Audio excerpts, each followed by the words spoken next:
Good morning, good morning. Ito ang aking ulam for the day and for the night.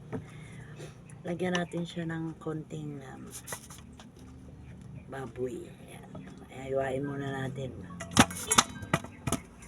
Nugasan ko na muna po yan bago natin hihiwain. Lalagyan din natin siya ng itlog.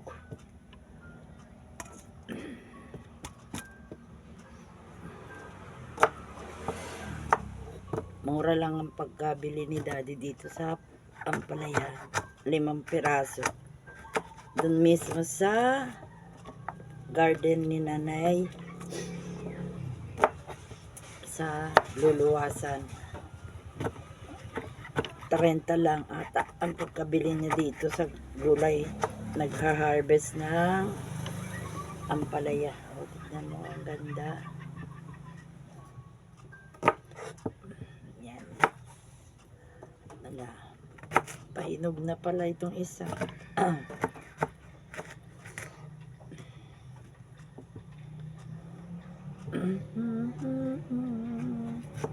Ayo, ano ang ulam nyo?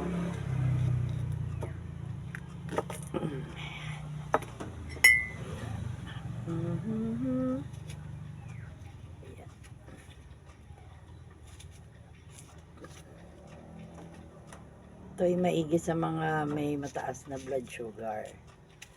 Pero okay naman ang ating blood sugar for the day.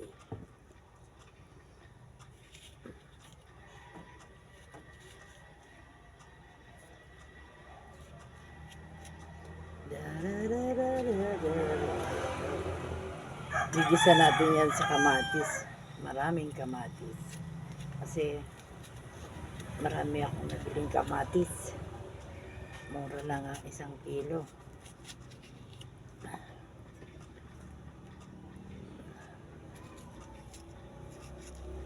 Masarap mamili sa Iriga kaya mas mura. Kaya lang ang mahal naman ng pamasahe. Tsaka malayo. Tararan.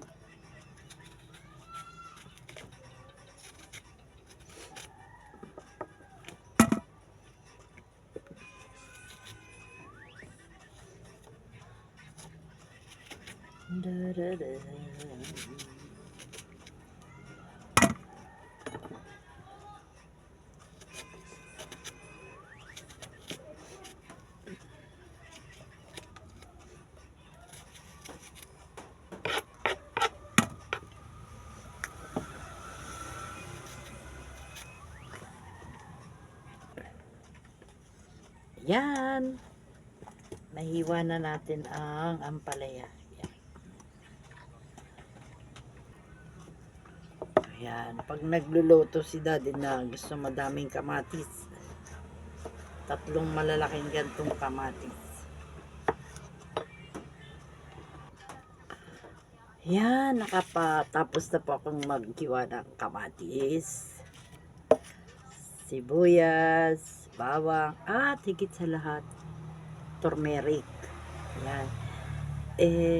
Lahat po ng niluluto namin dito, dalawa lang naman kami, nilalagyan ng turmeric ni Joseph para against cancer, makababa ng blood sugar, kahit po kapiraso, kahit anong luto po meron.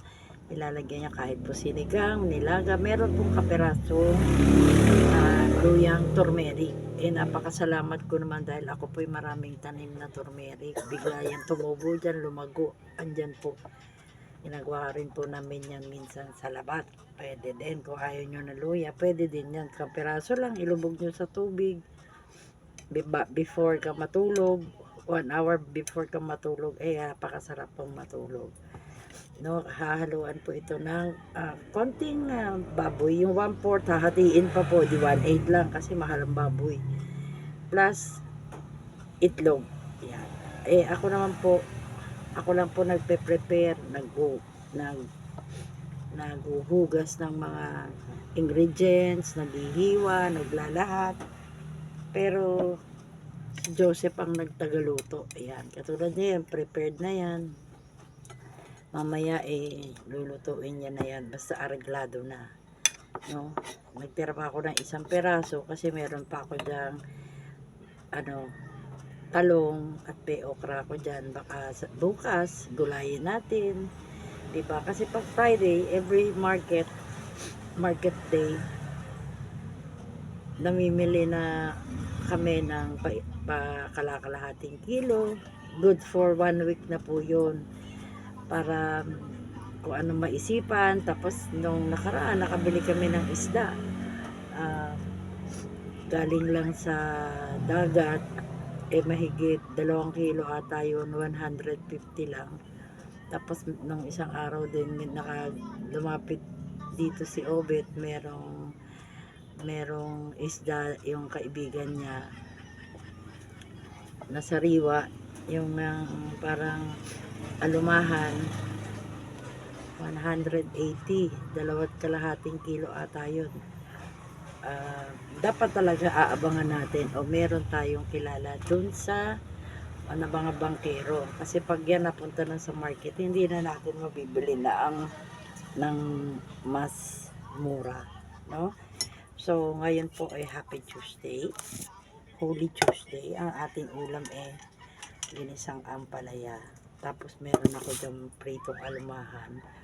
Pagpiprito ko si daddy ng 3, pero ako po ay bawal sa walang kaliskis, kaya lagi po ako merong tilapia na kada uulamin ko yun, piprituhin ko. Yan, kasi yung aking sugar, iniingatan ko na nga po yung aking sugar, pero awa naman ng Diyos, napakababa na ng aking sugar. Maintain na, kasi talagang binabantayan ko. Ayoko kasi magkaroon ako ng sakit na ganyan, no? Ito po, Mami Dere, kumain tayo ng ginisang ampalaya, patanghalian at panghapunan na. Ayan, di ba? Tipid-tipid po. Thank you for watching, guys. Salamat sa inyong lahat. God bless.